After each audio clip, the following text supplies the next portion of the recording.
మీకు ఇబ్బంది వస్తే నాకు ఎలా చెప్తున్నారో, నాకు ఇబ్బంది వస్తే ఎవరిని కలవాలి? కళ్యాణ్ గారినే కలుస్తాను. మరి కళ్యాణ్ గారిని కలిసినప్పుడు నేను చెప్పుకోను కదా. ఆయన చెప్తున్నాడు, మహేష్ సీటు గురించి చాలా బలమైన ప్రయత్నం చేశాము. చిన్న చిన్న ఇబ్బందులు వచ్చినాయి అనుకున్నాం, కానీ ఈ సీటు కావాలని ఢిల్లీ నుంచే ఒత్తిడే వచ్చింది. మరి అవన్నీ కూడా మేము నీకు కొన్ని చెప్పలేకపోతున్నాం. నేను కూడా వాటిని ఎలా పరిగణలోకి తీసుకోవాలనే ఆలోచన కూడా నాకు కూడా టైం కావాలి కదా. మరి టైము కావాలి కాబట్టి నేను కూడా వారితో మాట్లాడాను. మహేష్ ఖచ్చితంగా నీకు మంచి చేస్తామని మాట్లాడారు. 3 రోజుల కిందట కూడా కలిసాం, మీరు అందరు చూశాం. ఆ ఫోటోలు కూడా పంపించినప్పుడు కూడా మహేష్ ఖచ్చితంగా మరి పార్టీలో ఏం కమిట్మెంట్స్ ఉన్నాయో పొత్తులో నాకు తెలియదు, నీకు ఖచ్చితంగా ఒక పెద్ద స్థానం కల్పిస్తాం, ఎమ్మెల్సీ లాంటిదే ఇస్తామని కూడా నాకు చెప్పారు.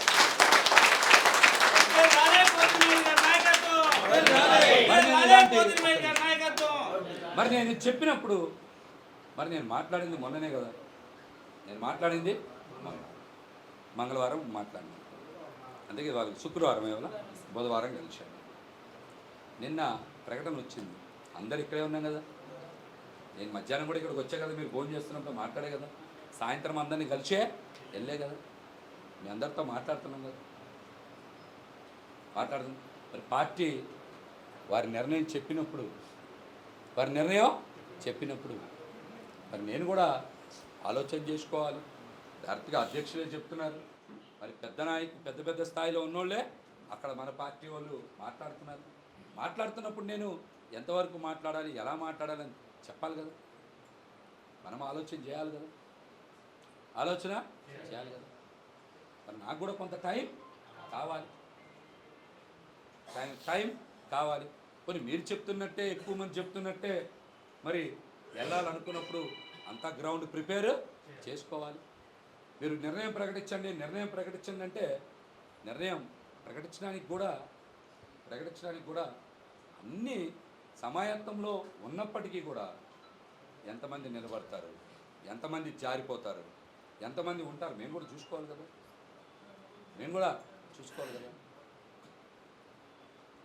ఒకటికి 2 సార్లు మీతో చర్చ చేస్తున్నాం కదా, ఒక్కొక్కరిని పిలిచి మాట్లాడుతున్నాం, ఉమ్మడిగా మాట్లాడుతున్నాం.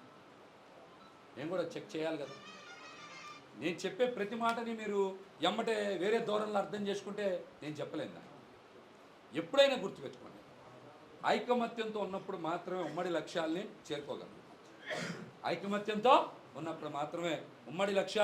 చేరుకోగలం. నేను నా ఒక్కడి గురించి ఆలోచించట్లేదని మీకు చాలాసార్లు చెప్పా. అలాగైతే 15 రోజులు ఎందుకు టైం? నాకు నా ఒక్కడి గురించి అయితే 15 రోజులు టైం ఎందుకు?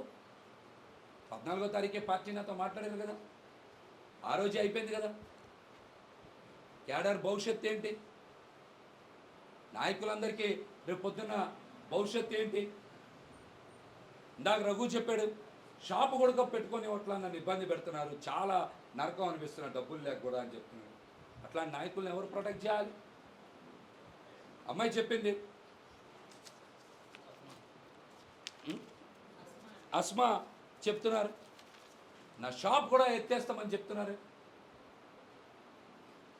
ఎవరు నిలబడతారు? మళ్ళీ నేనే పరిగెత్తాలి, నేనే వెళ్ళాలి. ఒకటి నిలబడితేనే కదా ధైర్యం వస్తుంది.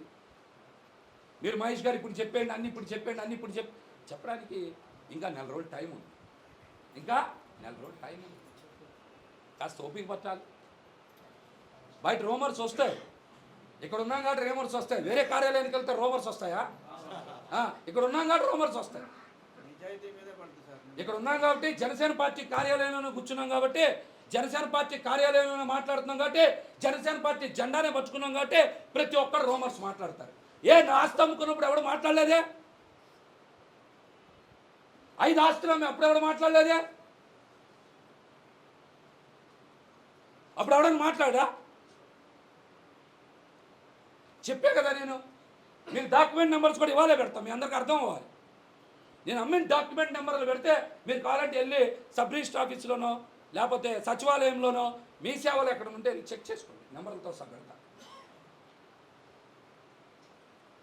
ఎవరు ఏది పడితే అది మాట్లాడేస్తే ఎలాగా?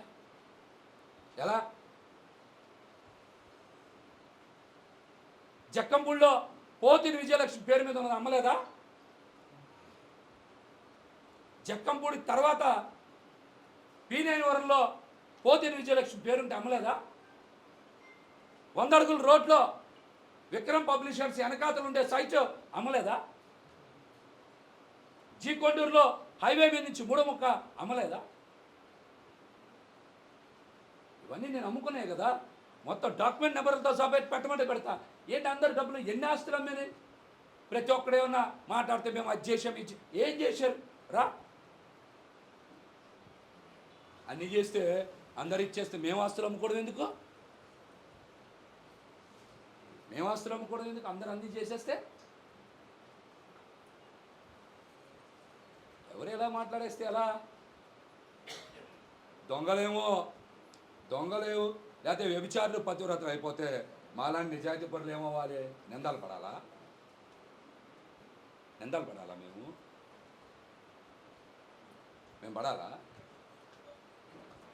మేము సంపాదించినాయి కదా అమ్ముకున్నాం. పక్కనోడు ఆస్తులు ఏమి అమ్మలేదు కదా, పక్కలాడు ఆస్తులు ఏమి కొట్టేలేదు కదా, వేరే వాళ్ళ ఆస్తులు కొట్టేసి మేమేం జైలుకే వెళ్ళలేదు కదా. ఎలా మాట్లాడతారు? రాజకీయాలు ఎవడిష్టం వచ్చింటాడు మాట్లాడతారు. మనం జాగ్రత్తగా ఆచితూచి నిర్ణయం తీసుకోవాలి. డెఫినెట్గా నాకు కూడా ఆలోచన ఉంది, పబ్లిక్ నుంచి సింపతి ఉంది. ఇండిపెండెంట్గా పోటీ చేయాలని నిర్ణయం నేనే కదా ప్రకటించా. మీరు ఆ రోజు చెప్పలేదు కదా, నేను ప్రకటించా. ప్రజల నుంచి మద్దతు ఉంది. నిజంగా పార్టీ నుంచి మద్దతు లేకపోతే నన్ను మోడీ గారి దగ్గరికి పంపిస్తారా? నరేంద్ర మోడీ గారి దగ్గర ఆహ్వాన కమిటీలో పెడతారా? నిజంగా పార్టీ నన్ను కనుక వేరేలా చూస్తే పవన్ కళ్యాణ్ గారు నాకు ఇప్పుడు 3 సార్లు అపాయింట్మెంట్ ఇస్తారా? మంది న్యాయబద్ధమైన కోరికనే కదా నన్ను పిలుస్తున్నారు వాళ్ళు. మనం ఈ పార్టీ కోసం పనిచేసేవానే కదా వాళ్ళు పిలుస్తున్నారు. రేపు పొద్దున్న మనం బలమైన నిర్ణయం తీసుకోవాలి. ఇందాక కొప్పిశెట్టి గారు మీరు చెప్పారు, ఆటంతా ఆడక్కర్లా, 2-3 మూసుతో రాజుకి చెక్ పెడితే మొత్తం పడిపోతుంది. ఆట మొత్తం పడిపోద్ది. ఎవరి స్వార్థ ప్రయోజనాల కోసం వాళ్ళని అప్పుడే పార్టీని చీల్చేయాలని ప్రయత్నం చేస్తున్నారు కదా వాళ్ళు. ఎవరి ప్రయోజనాలకు పార్టీ చీల్చాలి చెప్పండి? రేపు ఎన్నికలు అయిన తర్వాత నేను ఉంచుతారా? ఎవరి ప్రయోజనాల కోసం పార్టీని చీల్చేస్తారు? అవి స్వార్థ ప్రయోజనాలు కావా? అవి వ్యక్తిగత ప్రయోజనాలు కావా? మీరు అడగండి, మీరు అడగాలి కదా. మీరు కూడా మహేష్ గారు మీరు చెప్పాలి. ఏంటి నేను చెప్పేది? ప్రతిదీ పార్టీని చీల్చేయాలని ప్రయత్నం చేసే వాళ్ళదే స్వార్థ ప్రయోజనాలు కాదా? వ్యక్తిగత ప్రయోజనాలు కావా? తెలుగుదేశం పార్టీలు అలాగే కదా, ముక్కలు అయిపోయి ఈ రోజుకి అతకట్లేదు. అది పశ్చిమ నియోజకవర్గం, ఇది వాస్తవం కదా. ఒక మీటింగ్ కూడా పెట్టలేకపోయారు కదా వాళ్ళు. జనసేన పార్టీతో సమావేశమే పెట్టలేకపోయారు. ఇది వాస్తవం కదా. ఎలాగ ముక్కలైపోతేనే అలా జరుగుతాయి. ఒక మీటింగే పెట్టలేకపోయారు సమావేశం వాళ్ళ వల్ల. అలా తేడా వచ్చిందనే కదా 16 మంది డివిజన్ అధ్యక్షులను వాళ్ళే మార్చుకున్నారు. ఇవన్నీ వాస్తవం కదా. నలుగురు మాట్లాడితే ఎలాగా? అక్కడున్న కమిటీ మొత్తం ఎక్కడున్నారు? ఇక్కడే ఉన్నారు. ఒంటరిగా వెళ్ళిన వాళ్ళు వేరు, కమిటీ మొత్తం వెళ్దాం వేరు. కమిటీ మొత్తం ఇక్కడే కదా ఉంది. అందుకని అందరినీ నుంచోబెట్టి మీకు అర్థమయ్యేలా మాట్లాడి, అర్థమైన మాట మీకు చెప్తున్నా. మన నిర్ణయం చాలా దృఢంగా తీసుకుంటాం. మీ అందరి భవిష్యత్తు నాతో పాటు ముడిపడి ఉన్నాయి. అట్లాంటి నిర్ణయం తీసుకుంటాం. ఏదో ఇవాళ వదిలేస్తే ఇంకోటి కాదు.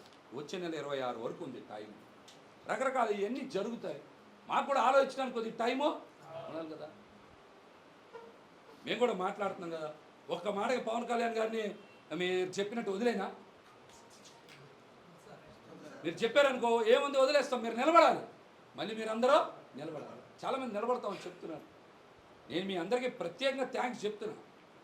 మనం కలిసి కట్టుగా ఎక్కడికైనా వెళ్తేనే, ఉమ్మడిగా ఎక్కడికి వెళ్తేనే దానికి బలం ఉంటుంది, గౌరవం ఉంటుంది. లేకపోతే మన ముందు ఒక మాట మాట్లాడతారు, మన వెనకాల